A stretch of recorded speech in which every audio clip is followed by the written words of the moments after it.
Olá, eu sou o professor Roberto Brasileiro, da Escola de Administração da UFBA, e nesta aula nós iremos tratar dos custos com foco na decisão.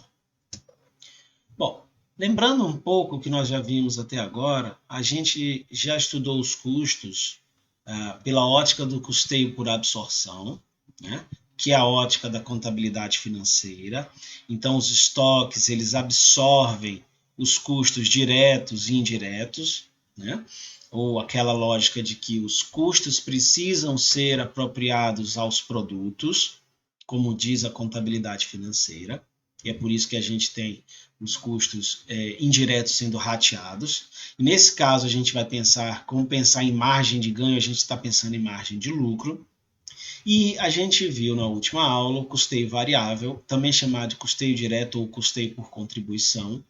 A gente viu que os estoques eles vão absorver apenas os gastos variáveis. E aí a gente vai pensar não na margem de lucro, mas um conceito muito importante, que era margem, que é margem de contribuição. E a gente vai continuar pensando nisso para a gente entender como que o uso do custeio variável ele é útil para tomadas de decisão, principalmente decisões de curto prazo, chamadas decisões rotineiras, de aceitar ou não uma oferta, de fazer ou não um produto, de aceitar ou não um determinado tipo de pedido adicional. Então vamos pegar um exemplo. Vamos pegar aqui o exemplo do grupo Axedense Eventos, né, uma empresa que trabalha com apresentações e shows. E essa empresa tem custos fixos, né, gastos fixos, ou CIFs, de 13 mil. E ela tem dois produtos, que é o show, a apresentação show de capoeira e o de axé. Então ela tem o preço, 3.200 por evento é o da capoeira, 3.800 do axé. Vamos considerar que ela está vendendo aí a mesma quantidade de ambos os produtos e ela gasta materiais de 1.000 por evento na capoeira, de 1.800 por evento no axé e gasta mão de obra de 1.200 por evento da capoeira, de 1.350 por axé, para o axé. Vamos lá. Essa aqui é a DRE por produto. Então eu tenho aqui o produto capoeira, o produto axé, a coluna total. E eu vou ter aqui a receita, menos o que ela gastou de material, mão de obra, CIF. E vou chegar no lucro. Observe que isso aqui está sendo construído com base na contabilidade financeira ou no nosso custeio por absorção. Tá? Não é custeio variável. Como é que eu sei que não é custeio variável? Porque não está separando em fixo e variável. Está separando nos elementos de custo. É isso? E tem a figura do rateio. Então, eu estou vendo que é absorção. Então, tem a receita, né? 32 mil, aqui 38, total 70. Tem os gastos com materiais, aí basta pegar o unitário que está apresentado antes aqui, né? Por exemplo, MD 1000 e aqui 1800, e multiplicar pela quantidade que são 10, então 10 mil aqui, 18 mil aqui, totalizando 28. Mão de obra 12 mil, 13.500, totalizando 25 mil. Aí eu tenho gastos fixos de 13 mil, que vão ser rateados, que precisam ser rateados, não é isso? E aí o critério do rateio usado aqui foi a MOD. Então usei a MOD como base de rateio, calculei aqui a proporção de cada um e fiz o rateio dos 13 mil. Cheguei no lucro, capoeira está dando um lucro de 3.882, axé está dando um prejuízo de 382 e no total estou tendo um lucro de 3.500. Então assim, olhando por essa ótica, eu estou vendo que a minha empresa no total ela é lucrativa, mas que capoeira é um produto, digamos assim, um serviço muito mais lucrativo do que a cheque, inclusive está dando prejuízo. Então, olhando dessa forma, eu tendo a eliminar capoeira. Quer dizer, deixa eu voltar aqui. Ó. Capoeira é negativo. Então, eu elimino capoeira. Ó. Axé é negativo. Está aqui, ó, negativo. Então, eu tendo a eliminar axé. Se nós eliminarmos o produto deficitário, que era axé, olha como é que fica. Minha receita agora passa a ser só a receita da capoeira. os gastos de material só da capoeira, mão de obra só da capoeira, mas o CIF, que antes estava sendo dividido, ele passa a ser também 100% da capoeira. E o que antes era lucro passa a ser agora um prejuízo de R$ 3.000. Antes eu tinha um lucro de 3.500, não é isso? Aqui é lucro de 3.500, mas a Axé dava prejuízo. E agora eu passo a ter um prejuízo de 3.000 porque eu deixei de fazer o produto Axé. Bom, o que acontece? Se nós modificarmos isso aqui, pode ser que a Axé fique ainda com maior prejuízo, ou pode ser que eu passe a ter prejuízo na capoeira e a Axé passe a ser lucrativo. Único e exclusivamente por conta do critério de rateio. Bom, aí vem o custeio variável nos ajudar nessa decisão. No custeio variável, o que muda? Eu também tenho aqui a coluna da capoeira, a coluna do axé e a coluna do total. Muda a minha estrutura daqui, ó. Eu tenho a receita, mas eu não separo mais aqui em material direto, mão de obra direta e CIF. Aqui eu estou separando no que é variável e no que é fixo. E ainda coloco um elemento no meio aqui, ó, que é a minha margem de contribuição.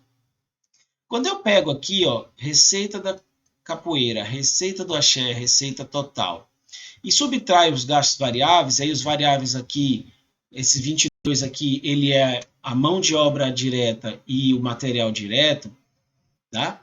22 aqui e aqui 31.500 dá 53, eu chego na minha margem de contribuição, ó, que é 16.500 aqui e é 10.000 aqui, 6.500 aqui na Axé. Menos os gastos fixos, eu chego no meu lucro 3.500. Então, observem, eu não divido gasto fixo por produto e eu não faço o cálculo do lucro por produto. O que eu faço é o cálculo da margem de contribuição por produto. E essa margem de contribuição por produto é o que faz com que a margem de contribuição total seja capaz de pagar os gastos fixos e ainda gerar o excedente, que é o meu ganho. Então, olhando pela ótica do custeio variável, faz sentido eliminar o produto axé? Não, não faz sentido. Por que não faz sentido? Porque ele tem uma margem de contribuição positiva. Margem de contribuição positiva a gente mantém, porque se ela é positiva, ela aumenta a minha margem de contribuição total, ajudando a pagar os gastos fixos e ainda gerando excedente. Então, eu tenho que o produto axé ele tem maior margem, mas o produto capoeira tem maior margem. Mas o produto axé também tem margem de contribuição positiva. Então, a priori, eu não deveria excluir o produto axé, nem tampouco o produto capoeira. Então, o custeio variável ele permite que a gente enxergue a ótica sobre eliminação ou não de produtos de forma diferente. E eu só eliminaria um produto do meu portfólio se esse produto tivesse margem de contribuição negativa. Isso sob a ótica estritamente financeira, porque às vezes as empresas aceitam ter um produto com margem de contribuição negativa, porque esse produto ele é vendido junto com outro e nesse outro ela consegue recuperar a margem perdida no anterior. Tá? É o caso, por exemplo, de venda de produtos que são consumidos em conjunto. Então, eu vendo um, vendo outro.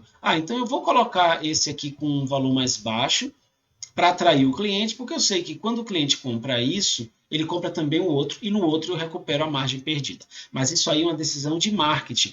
Financeiramente, olhando financeiramente de uma forma mais direta, objetiva, a priori eu não deveria ter produtos com margem de contribuição negativa. Tá?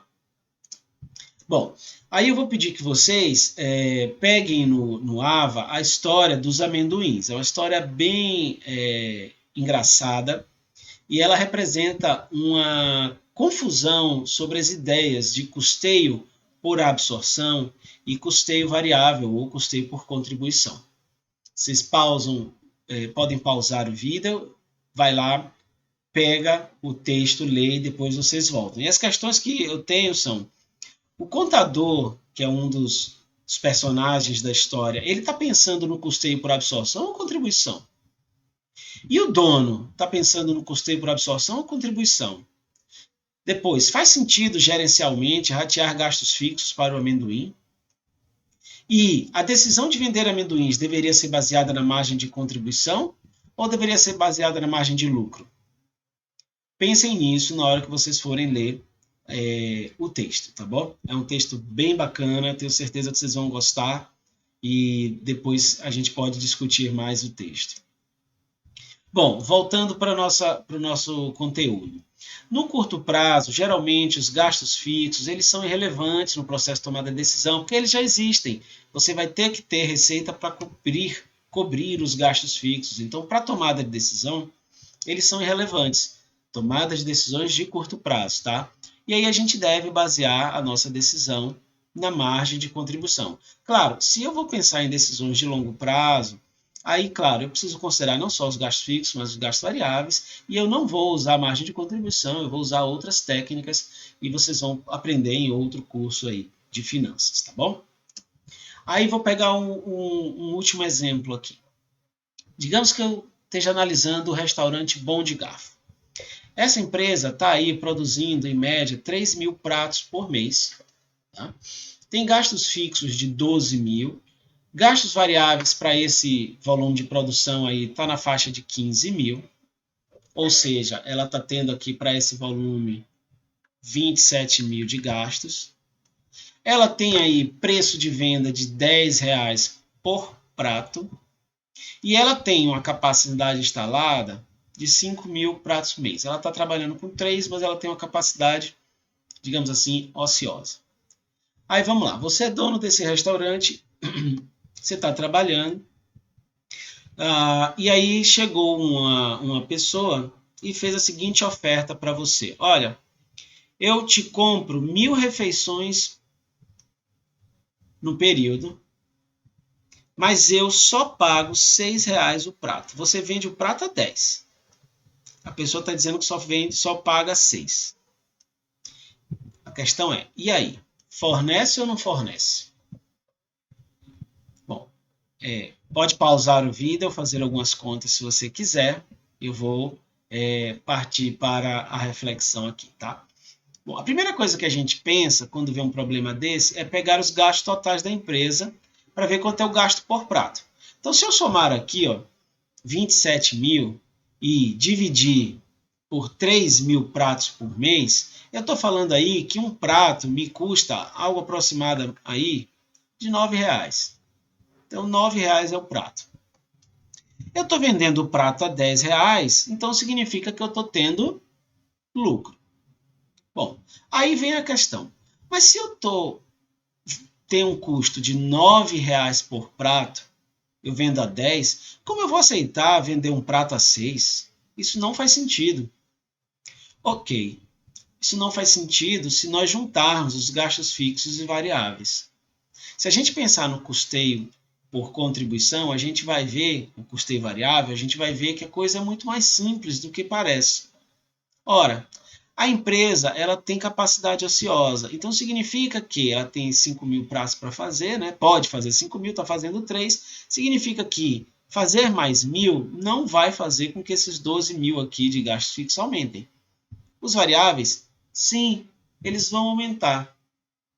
Quanto é o gasto variável unitário dele? O gasto variável unitário dele vai ser de 15 mil dividido por 3 mil unidades. Ou seja, ele tem um gasto de R$5 por prato.